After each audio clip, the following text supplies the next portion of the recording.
गणतंत्र दिवस 2026 की परेड में दो खास मेहमान यूरोपीय संघ के दो शीर्ष नेता जब पहुंचे तो सोशल मीडिया पर बहस तेज हो गई कि आखिर ये दो खास मेहमान भारत क्यों आए हैं और आखिर ये दो खास मेहमान कौन हैं। तो आपको बता दें कि उर्सुला वान डेर लेयन यूरोपीय आयोग के अध्यक्ष हैं और वहीं अंटोनियो कोस्टा यूरोपीय परिषद के अध्यक्ष। यह पहली बार है जब गणतंत्र दिवस परेड में यूरोपीय संघ के दोनों प्रमुख नेताओं को एक साथ मुख्य अतिथि के रूप में आमंत्रित किया गया है, जो भारत और यूरोपीय संघ के संबंधों को मजबूती को दर्शाता है।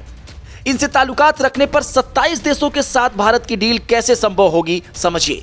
यूरोपीय संघ एक सुप्रानेशनल संगठन है जिसमें 27 वर्तमान में देश के सदस्य शामिल हैं, जैसे Germany, France, Italy, Spain, Netherlands आदि।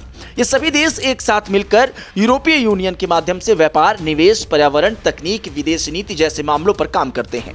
भारत और ईयू के बीच लंबे समय से फ्री ट्रेड एग्रीमेंट यानी एफटीए या व्यापक व्यापार साझेदारी समझौते पर बातचीत चल रही थी, लेकिन हाल ही के वर्षों में खासकर 2025 के आसपास दोनों पक्षों के बीच वार्ताएं तेज हुई हैं और कई क्षेत्रों में प्रगति हुई। इन दो नेताओं के भारत आने और मुख्य अतिथि बनने का मतलब है कि भारत अब ईयू के साथ एक ब्लॉक के रूप में मजबूत साझेदारी को प्राथमिकता दे रहा है। इससे व्यापार समझौता, भारत ईयू के बीच लंबित एफटीए को अंतिम रूप देने या महत्वपूर्ण हिस्सों पर सहमति बनाने में मदद मिलेगी। इससे भारत को ईयू के 27 देशों के बाजार तक आसानी से पहुंचने का मौका मिलेगा। इसके साथ ही रणनीतिक साझेदारी, रक्षा, तकनीकी, एआई, सेमीकंडक्टर, हरित ऊर्जा, क्लाइमेट चेंज और सप्लाई चेन में सहयोग मिलेगा।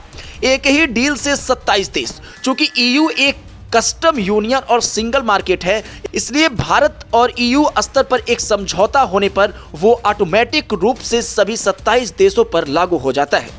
अलग अलग हर देश से अलग अलग डील करने की जरूरत नहीं पड़ती। यही वजह है कि इन दोनों नेताओं के आने से 27 देशों के साथ एक डील संभव और प्रभावी बनती है।